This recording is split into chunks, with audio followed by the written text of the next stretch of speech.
නාකොළගනේ මේ ප්‍රශ්නය දෙසට යොමු වුණොත් එහෙම නාකොළගනේ කියලා කියන්නේ එකක් තමයි නාකොළගනේ රජමහා විහාරය කියලා විහාරස්ථානයක් පිහිටලා තියෙනවා. ඒකට අයිති නින්දගම් ඉඩම් විශාල ප්‍රමාණයක් පිහිටලා තියෙනවා.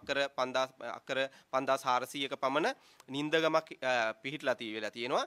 නමුත් ඒක ඒ සඳහා කිසිදු සාධකයක් එහෙම නැත්නම් ලියකියවිල්ලක් දකින්න ලැබෙන්නේ නැහැ. නමුත් මේ ඉඩම් ජාවාරම සිදු කිරීම සඳහා එවන් තත්වයක් හුවා දක්වමින් තමයි මේ ක්‍රියාවලිය සිදු කරමින් පවතින්නේ. අපි දන්නවා මීඔය ව්‍යාපාරය ආරම්භ වෙන මොහොත වෙන විට මේ නින්දගම් ඉඩම් විදිහට තිබ්බ බොහෝ ඉඩම් ප්‍රමාණයක් මේ මීඔය ව්‍යාපාරයට පවරගෙන ඒවට වන්දි ගෙවලා ඒ විතරක් නෙමේ විකල්ප ඉඩම් ලබා දීලා තමයි මීඔය ව්‍යාපාරය ක්‍රියාත්මක කරලා තියෙන්නේ. එතකොට මීඔය ව්‍යාපාරයේ යටතේ අපි දන්නවා අතරගල්ල වැව, ඒරියාව වැව, ඒ වගේම මේ විශේෂයෙන්ම පාලු කඩවල වැව කියන මේ වැව් පද්ධතිය සකස් කරලා තියෙනවා. එතකොට මේ වැව් පද්ධතිය හරහා විශාල ප්‍රමාණයක කුඹුරු ඉඩම් අස්වැද්දීම සිද්ධ කරනවා. ඒ විතරක් නෙමෙයි ඒ වැය ජල පෝෂක ප්‍රදේශ සුරක්ෂිත කරලා තියෙනවා මේ වැව් පද්ධතියේ. මොකද ඒකට හේතුව තමයි පාලු කඩවල වැව කියලා කියන්නේ.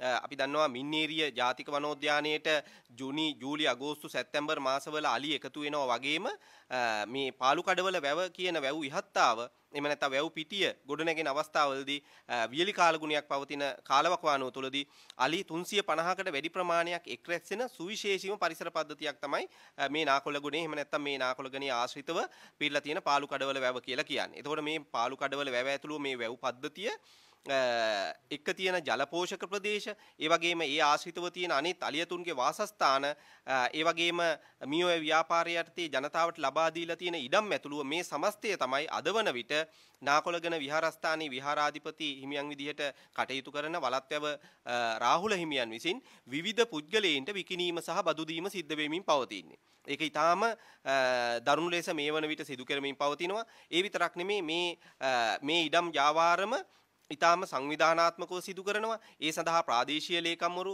ඒ වගේම ග්‍රාම නිලධාරීවරු, ඉඩම් කොමසාරිස්වරු පවා මේ සඳහා අවශ්‍ය කරන සහයෝගය ලබා දෙනවා. ඒ වගේම පොලිසිය මගින් ඒකට අවශ්‍ය කරන නීතිමය රැකවරණය පවා ලබා දීම සිද්ධ කරනවා. එහෙම නැත්නම් ආරක්ෂාව පවා ලබා දීම සිද්ධ කරනවා. ඒ විතරක් නෙමේ අපි දන්නවා දේශපාලන රැකවරණය ලබා දීම සිද්ධ කරනවා. මොකද වලත්වැව රාහුල හිමියන්ම සඳහන් කරන විදිහට මේ ඉඩම් බදු අරගන්න, මිලදී අරගන්න පුද්ගලයන්ට ඔහු සඳහන් කරන දේ තමයි මේ ඉඩම් ලබා ගැනීම කිසි ගැටලුවක් නැහැ. මොකද හේතුව තමයි මේ විවිධ කණ්ඩායම් අපි වගේ සංවිධාන බලපෑම් කරාට මේ ක්‍රියාවලිය පිටිපස්සේ ලොකු කණ්ඩායමක් ඉන්නවා. එක පැත්තකින් එයා සඳහන් කරන දේ තමයි වලත්වැව රාහුල හිමියන් විසින් සඳහන් කරන දේ තමයි චමල් රාජපක්ෂ අමාත්‍යවරයාට අපි ලබා දීලා තියෙනවා ඉඩම්.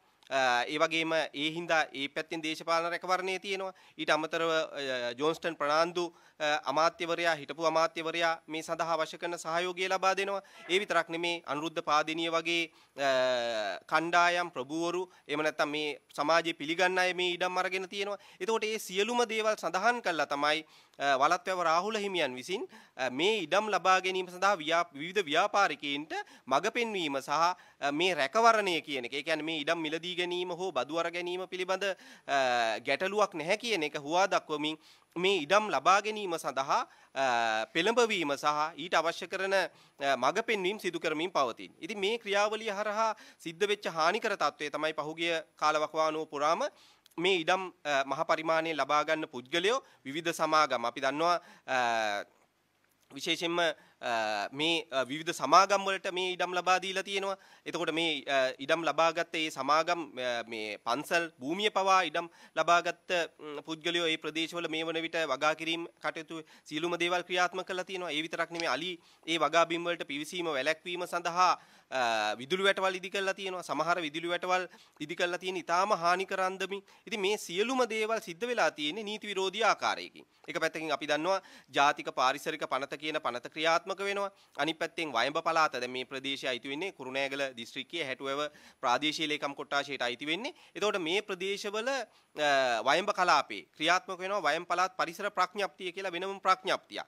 එතකොට මේ ප්‍රඥප්තියට අනුව පිළිහිටවල තියෙනවා වයම් පළාත් පරිසර අධිකාරිය කියලා. එතකොට මේ ආයතනයෙන් කිසිදු අනුමැතියකින් තොරව තමයි මේවා ක්‍රියාත්මක වෙන්නේ. ඊට විරුද්ධව නීතිමය ක්‍රියාමාර්ග අරගෙන තියෙනවා මේ වයම් පළාත් පරිසර අධිකාරිය ඇතුළු මේ ආයතන. නමුත් ඒවා කිසිදු ආකාරයකින් මායිම් නොකර තමයි අදවන විට මේ ක්‍රියාවලිය සිදු කරමින් පවතින්නේ. අනිත් පැත්තෙන් ඊළඟ එක තමයි වන සංරක්ෂණ දෙපාර්තමේන්තුවට අයිති විශාල ඉඩම් ප්‍රමාණයක් අදවන විට විවිධ සමාගම් වලට මේ වලත්වැව රාහුල හිමියන්ගේ මැදිහත් වීම මත බදු ලබා දීම සිද්ධ වෙලා තියෙනවා.